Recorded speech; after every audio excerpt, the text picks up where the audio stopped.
গুলা আপনি কটন কাপড় ধরেন একটু সুতি কাপড়গুলো আছে না, এগুলো হলো কটন। কটনটা দিলে আপনি কটনটা সিলেক্ট করে দিবেন। আচ্ছা। তাহলে দেখা যায় কটনটা সিলেক্ট করলে আপনার কতটুকু কটন কাপড়ের মধ্যে টেম্পারেচার লাগবে মেশিন এটা নিয়ে নিবে। সো আপনার কম বেশি হবে না, যে কারণে আপনার কাপড় নষ্ট হওয়ার সম্ভাবনা নেই।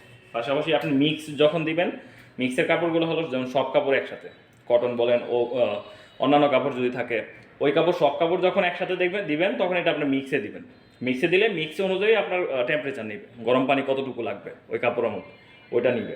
তারপর উলেন কাপড় যেগুলো উল যে উল উল চাদরগুলো আর কি আমাদের উল জাতীয় আপনার কিছু সোয়েটার সোয়েটার বা ওই কাপড়গুলো কম্বল আপনি টম্বল দিলে হ্যাঁ ওই কাপড়গুলো উলের মধ্যে আপনি দিবেন। আর সিল্ক জাতীয় কাপড়গুলো সিল্কের মধ্যে দিবেন। আর আন্ডারওয়্যারের জন্য এটা আলাদা আছে আর কি। আর ডাউন হলো যে আপনার কোট জাতীয় যেগুলো আছে, ব্লেজার, তারপর আপনার বিভিন্ন আপনার কোড আছে, এই কাপড়গুলো আপনার ডাউন ওয়্যারে দিবেন। আর ড্রাম ক্লিনটা প্রত্যেক সপ্তাহে একবার করবেন।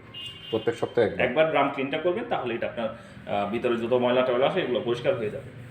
আর এখানে আপনার স্টিম আছে, শুধু স্টিম, শুধু শুকানোর জন্য স্টিমটা ব্যবহার করবেন। তারপর রিন্সে প্লাস স্পিন, এটা আপনার চিপা আর হলো শুকাটা। এটা অটোই চলে আসে, এগুলো অটো চলে আসে, আপনার অন দিলে আপনার কাপড় সিলেক্ট করে দিলে এগুলো অটোমেটিক চলে আসে। হ্যাঁ, আমরা ওই এখান থেকে স্টেপ বাই স্টেপ বাই আসে। আর ইয়া হলো যে আপনার এছাড়া এমনি আর নর্মালি আর কিছু নাই, কিন্তু কাপড়গুলো সিলেক্ট করে দিলে আপনার কাপড়টা আপনার ভালো থাকে আর কি নর্মালি। ওই স্টিম আলাদা চাইলেও শুকানো যায়? হ্যাঁ, আলাদা চাইলে শুকানো যায়। তাহলে তো এমনি 80% শুকিয়ে যায়। হ্যাঁ, আপনি যদি ওই যে অনেক সময় দেখা যায় আপনার শুধু বাড়ি থেকে আসলে একটা কাপড়টা ধোয়ার প্রয়োজন নেই, শুধু এটা শুকাবেন তখন স্টিম দিবেন। ওইটাও করা যায়, ভিজা কাপড়। এই হচ্ছে বিষয়।